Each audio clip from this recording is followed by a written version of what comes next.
Hello， 各位 IDS 智慧安防杂志的观众朋友们，大家好，我是维尼。今天呢，我们智慧交通专题呢来到了台北市交通局，那特别邀请到了台北市的交通局谢明宏局长来跟我们聊一聊，欢迎谢局长。大家好，我是台北市交通局局长谢明宏。局长好俏皮哦。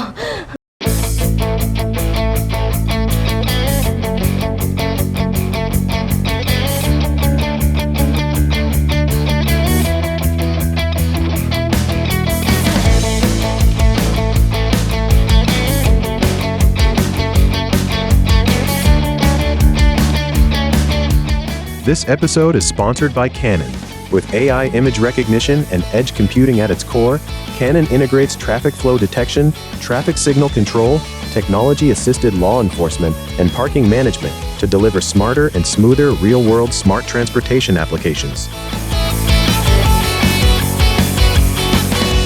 局长，就是我们知道，就是台北市的智慧交通很早就开始投入发展了嘛。那像是有这个 POC 的专案啊，还有跟很多业内厂商进行很多试验场域等等。那再加上近几年有导入这个 AI 的号志，还有智慧停车柱等等。所以这边就想先请教局长，就是我们的智慧交通的发展有哪些具体的政策呢？事实上，谢谢主持人，好，大家好。那在随着整个智慧交通哈，在各个领域，不管是在停车场或者是在我们的号志哈，乃至到我们的公车哈，各个领域其实都会有一直在不断的发展。可是在有限的资源跟有限的时间，我们认为还是要跟随着这个城市的交通的治理的方向要 match， 而不是说人家有什么东西，我们就跟着学着什么东西哈。这个是我觉得在台北市在智慧发展上，我们必须要自己独立一格的发展的方向。所以在这么多刚刚讲的很多的领域里面，我们在这几年都会比较着重在安全，在大众运输方面的提供。以往我们很多的智慧的交通科技都应用在小汽车这样的一个场域哈，不管是说盲点侦测啦，小汽车很便利啦，这样的话更塑造了小汽车的一个使用啊。那也因为这样的大量使用，对于我们台北市比较地狭人稠这样的环境，就会发现说哇，到处都堵车所以我们并不是说刻意去抑制了这些小汽车应有的智慧的一些发展，这个是商业上市场上的一些需求。可是政府在投入的资源上，我认为要稍微有一个转向，就是这些小汽车的发展的这些运用，也许可以让民间来发挥。那政府的投入资源都应该尝试到政府应该照顾的责任，例如安全，例如我们大众运输这一块如何让它普及。那我想这样的话，能够在有限的资源里面做最有效的运用，那也能够 match 我们整个城市交通的发展治理的需要。所以在背后我们看到整个台北市这个在整个交通治理的方向是安全、人本、绿色、智慧。智慧这一块，它要 support 安全、support 人权、support 绿运输的发展。绿运输当然就是指的是公车、捷运，如何让它更智慧化，那民众愿意更来使用，那我们的减碳会更好，我们的道路就不会那么拥塞。所以应该是我们是用这个方向来思维台北市的交通发展，智慧交通发展的一个策略。我举几个案例来看在人本的这一块有几个案例，像是我们前2年有发展那个盲包，应该是盲人视障同仁他们如何过马路。盲包他们在过马路，他们可能看不到车流的方向，他们可能不知道说现在还有剩下几秒钟，可以通过马路，甚至说他要搭公车，可能也因为不知道公车站在哪边，公车会停靠在哪边，于是乎我们在前2年，就有利用一些 app，然后能够透过手机的这些设定，然后他去听，目前这个路口还有几秒钟可以通过，同样的。一般人有搭公车的权利，盲包有没有？所以我们有做这样子的一个公车到站的时候，可以让我们的驾驶长，知道说等一下会有盲人在这边有搭车的需求。那这个部分我们在几条路线也都有做这样的服务。当然，第二个在我们捷运的这个场站那边也有类似的服务它可以利用镜头可以看到辨别是不是有轮椅者有通过它这样子可以用这样镜头的辨识，让轮椅者一旦有通过，它毕竟是少数了对，它如何指引他到最近的电扶梯？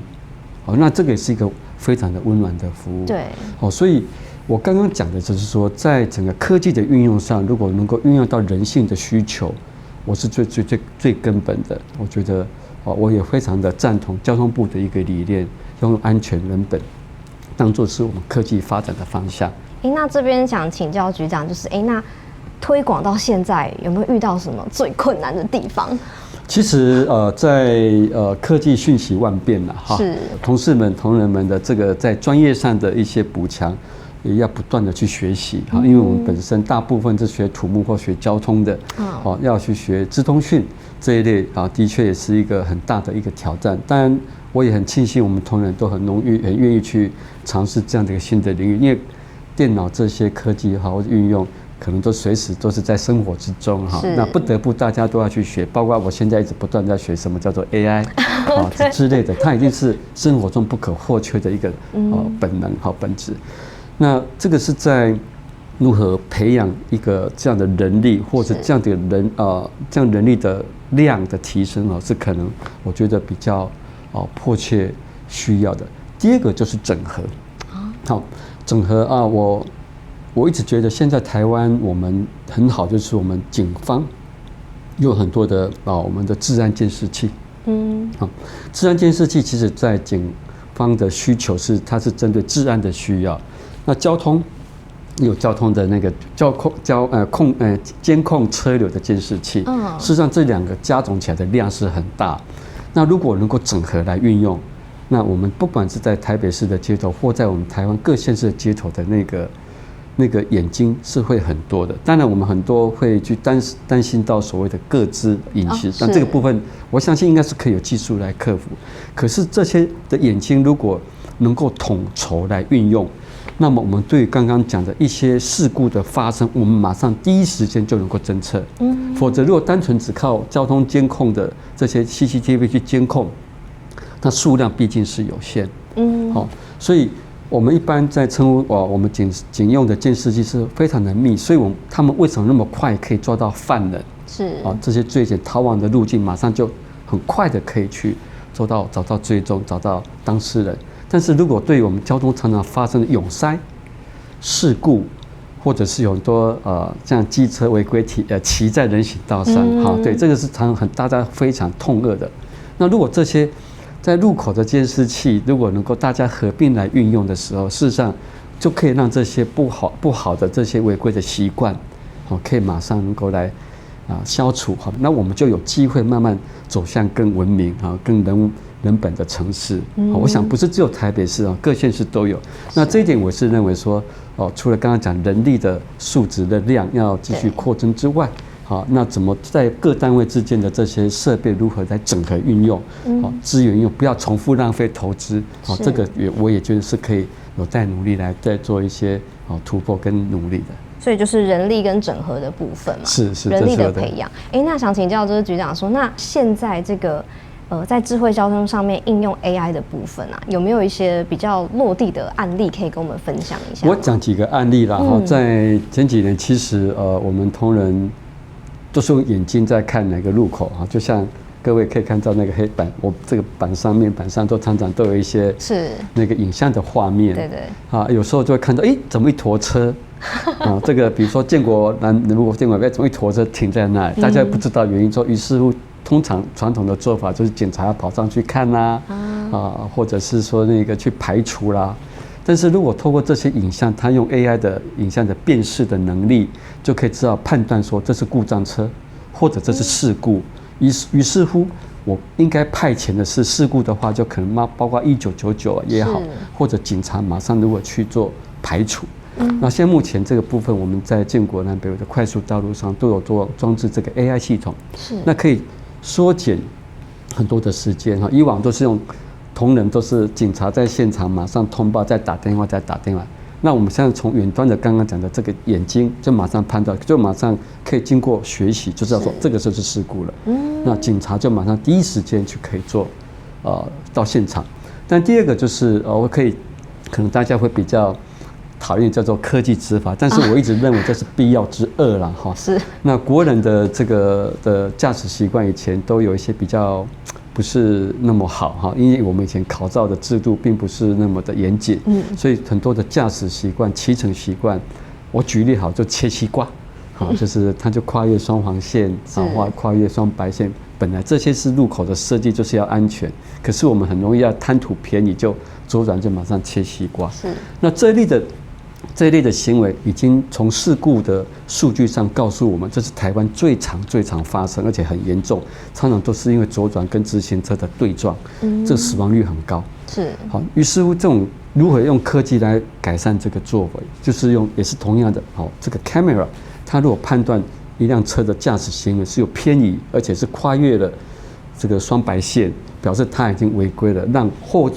车无法预期它突然会闯过来，那造成侧撞或追撞。那这类行为其实现在都有一些成熟的技术可以来判别，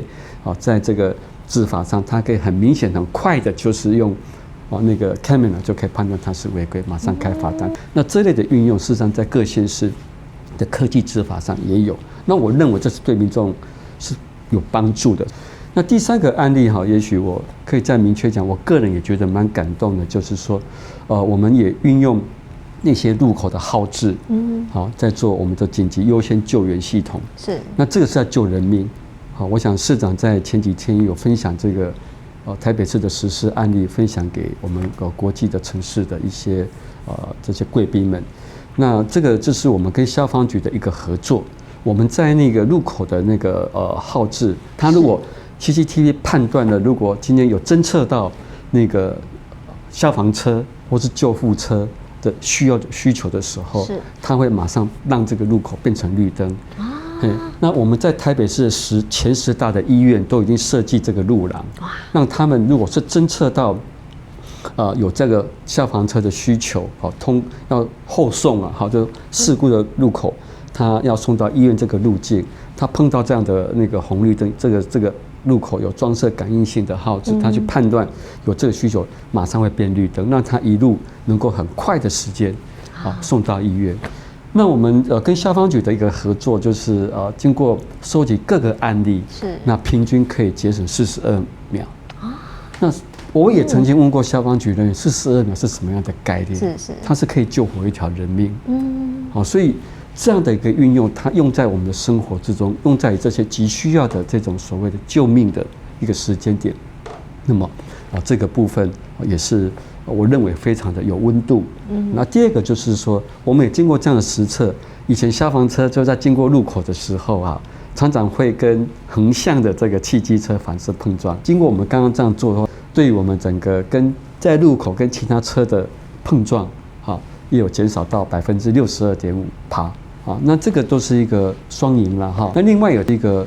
一般民众比较有感的，现在目前的车流或人流上就是常常会受到红绿灯的一个影响，比如说红灯停得越久当然堵车的一个状况就会越长，大家就会产生抱怨，为什么等那么的长？那么这个就是因为以前我们的号志都是用定时的秒数，但一旦这个刚刚讲的智慧的这个科技的运用，它可以用镜头来判断技术那个车流量、人流量的时候，它就可以按照这样的流量大小去分配那个红绿灯。我们也许就称呼为叫做智慧号志，或者是动态号志。在我们台北市有到目前为止设置了361处的这样的智慧号志。那我们经过统计，它节省了7%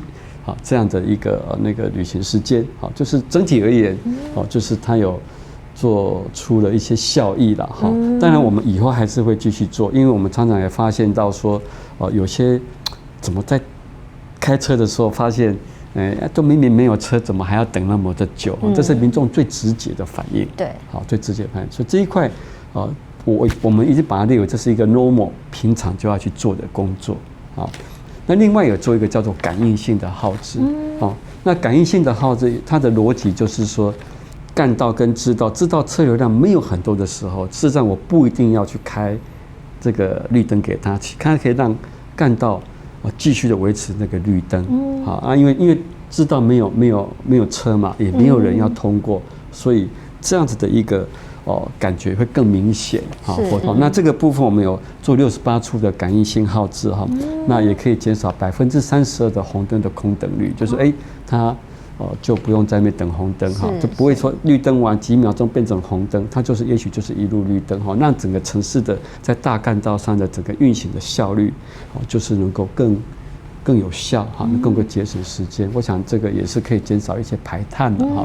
那这方面已经变成是我们一个很 normal 的一个正常的状态哈。动态耗资除了刚刚我讲的是安全人本还有绿色之外哈，在整个耗资上的一个运用我们把它用在这个地方。那目前也都一直在努力推动着。对。那接着想请教局长，就是我们知道智慧交通的面向有非常多种嘛，那想请教就是您这边当时在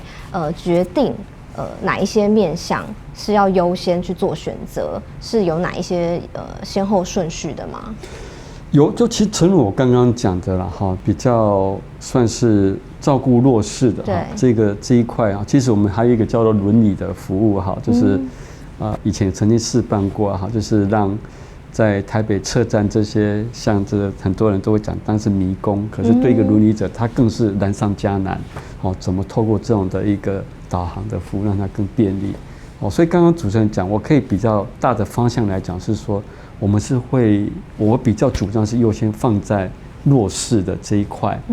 来让这些人得到公平的一个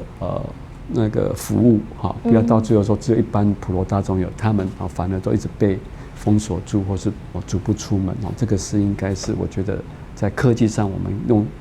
什么方法来协助他们。第二个就是安全，刚刚讲的 security， 不管刚刚讲的执法，安全上的这些影像的这些处理，可以判断车流的轨迹哪些是会有碰撞的风险。现在目前也有用所谓的空拍机去拍一个所谓异照式入口、长照入口，把那轨迹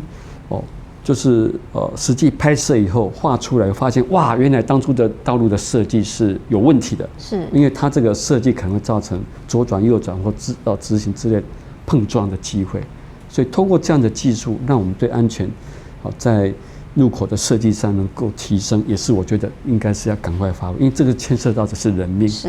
乃至到刚刚讲的一些事故，如果发生，不管紧急优先路线紧急优先的救援路线，这个牵涉到人命，